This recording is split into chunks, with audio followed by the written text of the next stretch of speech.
আসসালামু আলাইকুম। কেমন আছেন সবাই? আশা করি সবাই অনেক বেশি ভালো আছেন। আমি অনেক ভালো আছি।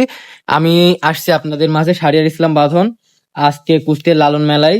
কুষ্টিয়া লালন মেলা কিন্তু আবার 2025 সালে অনুষ্ঠিত হয়েছে। এইবার লালন মেলা শুরু হওয়ার আগে অনেক বড় সমস্যার সম্মুখীন যদিও হইতে হয়েছিল। কারণ প্রত্যেকবার লালন তার ঐতিহ্য ধরে রাখার জন্য তাদের মেলাটি ঠিক সময়ের মধ্যে করে থাকে।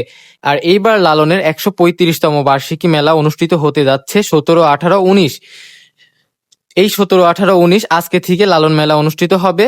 আপনারা লালনে অবশ্যই আসতে পারেন। এখানে অনেক সুন্দর সুন্দর খাবার দোকান আছে। এখানে ঘোরার কত সুন্দর জায়গা আছে। লালনের অনেক ঐতিহ্যবাহী জিনিসপত্র আছে, আপনারা দেখতে পারেন। যারা এখনো লালন মেলায় আসেনি তারা অবশ্যই লালন মেলা এসে ঘুরে দেখতে পারেন। আর কুষ্টিয়ার মধ্যে লালন মেলাতে প্রত্যেকবার লালনের যে ঐতিহ্যবাহী ধারা পালন করা হয় তার থেকে এবার একটু ডিমান্ড বেশি হাই করেছে। কারণ এবারকার যে প্যান্ডেল, যে লালনের গার্ড বা সিকিউরিটি বলি, এবার সিকিউরিটি আগের থেকে অনেক বেশি হাই। এই খাবারের দোকান, অনেক সুন্দর সুন্দর অনেক দোকান আছে। আর প্রত্যেকটি দোকানের উপর যে টোংগুলো প্রত্যেকবার থেকে এবার ভিন্ন। এবার প্রত্যেকটি দোকানের বাজেটও বাড়াইছে। লালন তাদের মেলায় এইবার প্রত্যেকবারের থেকে এইবারকার ডিমান্ড একটু বেশি করেছে। এইবারকার লালন মেলাটি আশা করি অনেক সুন্দরভাবে উদযাপিত হবে। আপনারা যারা কুষ্টিয়াতে আছেন, লালন মেলা দেখেন নাই বা দেখতে ইচ্ছুক, তারা অবশ্যই এসে দেখে যাবেন। লালন মেলায় ঘোরার মতো অনেক সুন্দর জায়গা আছে, খাবারের দোকান আছে, জিলাপির দোকান আছে।